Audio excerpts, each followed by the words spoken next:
नमस्कार। आज की कहानी है मायका से पहले ससुराल। भारती जी जब रोटी बना रही थीं कि तभी किसी ने दरवाजे की बेल बजाई। बेचारी भारती रसोई घर में अपने हाथों में लगे आटे से भरे हाथों के धोने तक लगातार दरवाजे की कुंडी बज रही थी।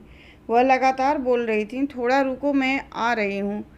अब इस उम्र में वह भागकर जा भी नहीं सकती थी दरवाज़ा खोलने के लिए। जैसे ही उसने दरवाज़ा खोला और सामने देखा तो उसकी बेटी अदिति दरवाजे के बाहर खड़ी थी। तब उसे आश्चर्य हुआ कि कुछ बताया भी नहीं, मैंने भी नहीं बुलाया, तो अदिति अचानक कैसे आ गई।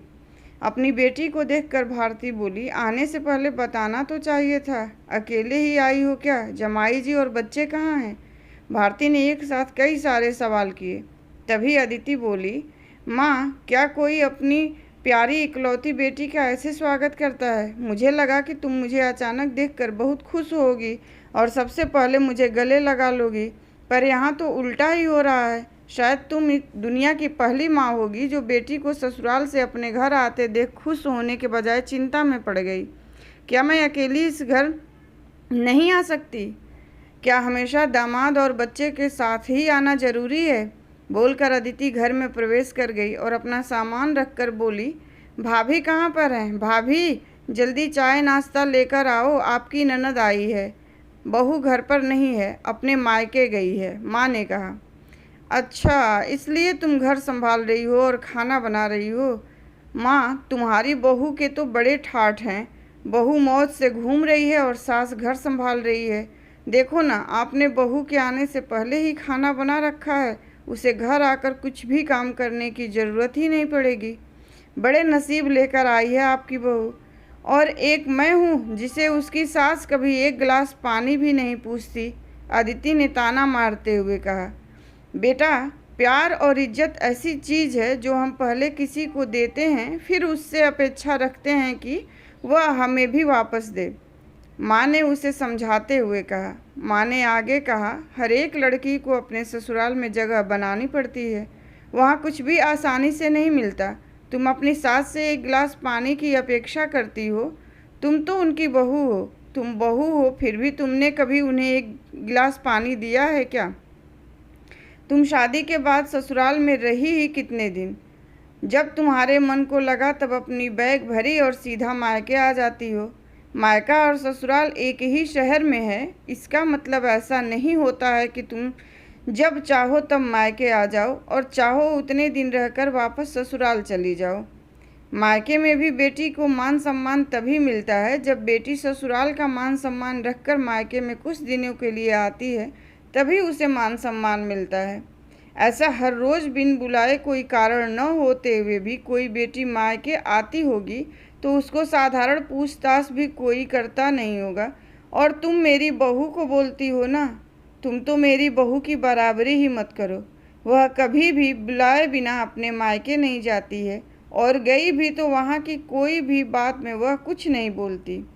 वह जब घर में रहती है तब वह मुझे घर के कोई भी काम को हाथ लगाने नहीं देती।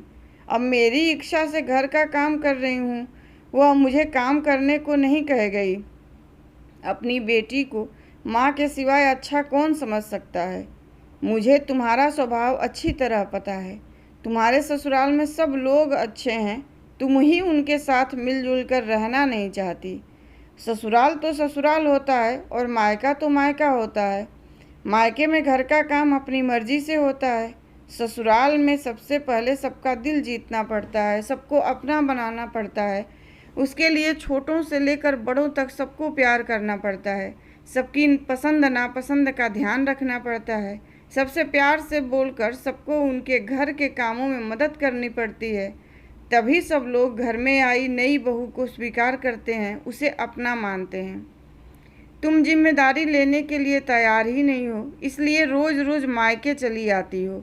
यहाँ आकर भी वही करती हो।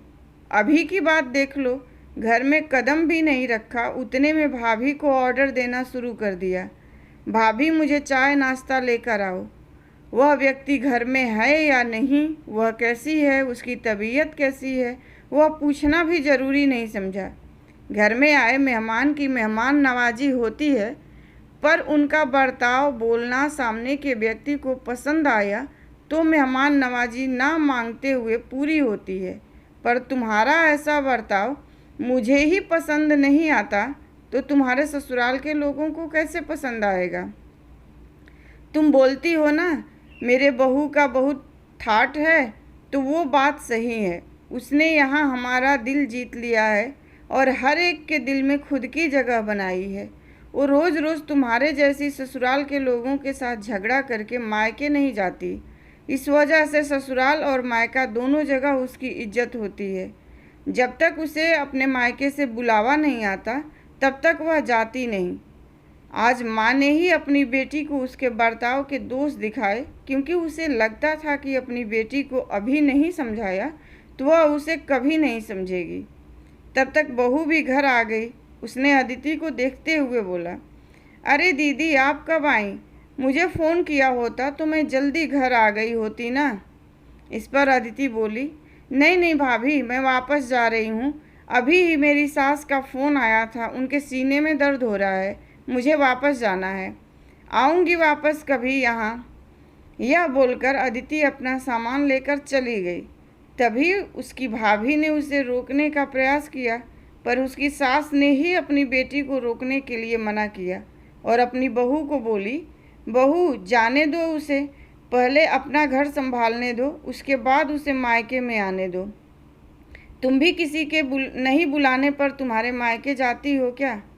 तभी बहू भी समझ गई कि सास ने उनकी बेटी को जीवन का पाठ पढ़ाया है। काफ़ी महीने हो गए अदिति का फ़ोन नहीं आया था। वह खुद भी मायके नहीं आई, इसलिए उसकी माँ ने उसे फ़ोन किया। शुरुआत में किसी ने भी फ़ोन उठाया नहीं।